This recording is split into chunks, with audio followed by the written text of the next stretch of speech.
वास्तु भूमि के शुभाशुभ अशुभ का ज्ञान सूर्यास्त के समय ग्रह स्वामी के हाथ में एक हाथ लंबा एक हाथ चौड़ा चतुष्कोण एवं गहरा गड्ढा खोदकर जल से भर देवें।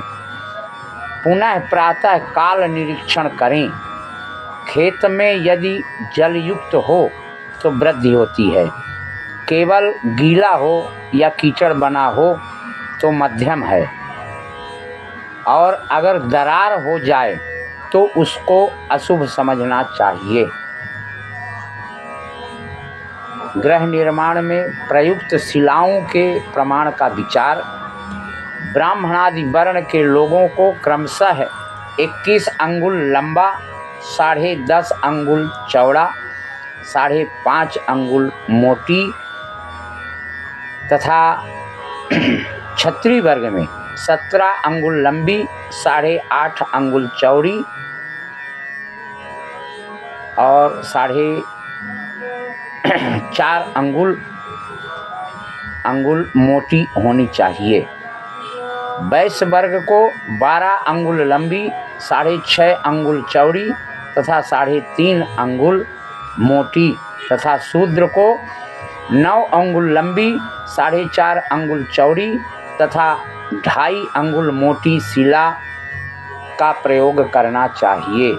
इससे कम या अधिक मान की शिला अशुभ फलदायक होती है। शिला पूजन में प्रयुक्त 5 मुख्य शिलाओं का नाम क्रमशः नंदा, भद्रा, जया, रिक्ता तथा पूर्णा। ये 5 कलशों का नाम पद्म, महापद्म, शंख, मकर एवं समुद्र होता है।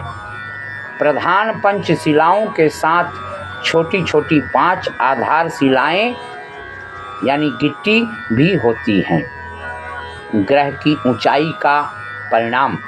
ग्रह की चौड़ाई के 16वें भाग में 4 जोड़ने से जितना हो उतने के बराबर ग्रह की ऊंचाई होनी चाहिए। पुनः दूसरी एवं तीसरी आदि मंजिल बनवाने पर आधार तल में क्रमशः 12वां हिस्सा कम करते जाना चाहिए। जैसे प्रथम के 12 कम दूसरा, दूसरे से 12 कम तीसरा आदि होनी चाहिए। चौड़ाई के 16वें भाग के बराबर भित्ति की मोटाई होनी चाहिए। यह नियम केवल मिट्टी के दीवार के संदर्भ में है, परंतु यदि पक्की हुई ईंट या लकड़ी की भित्ति हो तो कोई विकल्प नहीं होता, अर्थात उसका प्रमाण कुछ भी हो सकता है। ग्रह में सूर्य एवं चंद्र वेद का विचार। पूर्व पश्चिम लंबा दैर्घ्य होने पर सूर्य वेद तथा उत्तर दक्षिण लंबाई होने पर चंद्र वेद होता है। ग्रह चंद्र वृद्धि, सूर्य वृद्धि जलाशय तथा सूर्य एवं चंद्र दोनों से विद्य उद्यान प्रशस्त होती है।